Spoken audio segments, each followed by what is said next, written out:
సంఘటన చాలా అత్యంత విచారకరమైనది, అవమానకరమైనది.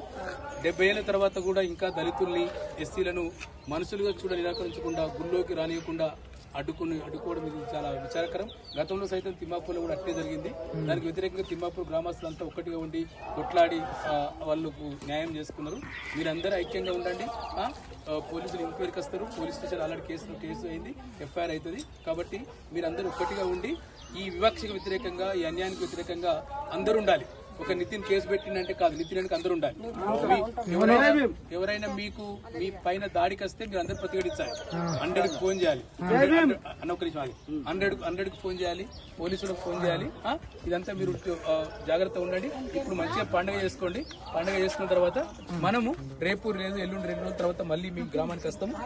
ఏసీపీ కూడా, పోలీసులు కూడా ఎంక్వైరీకి వస్తారు. మేము పోలీస్ పికెటింగ్ పెట్టమని చెప్తా ఉన్నాం. ఈ గ్రామంలో ఈ జిల్లా కలెక్టర్ కు, జిల్లా ఎస్పీకి మేము ఏమి, కమిషనర్ గారికి ఏం విజ్ఞప్తి చేస్తామంటే, ఇక్కడ పండుగ వాతావరణం ఉంది. ఈ పండుగ వాతావరణంలో దళితులు చాలా తక్కువ సంఖ్యలో 9-10 ఇండ్లు ఉన్నాయి. కాబట్టి ఎలాంటి అవాంఛనీయ సంఘటనలు జరగకుండా ఇక్కడ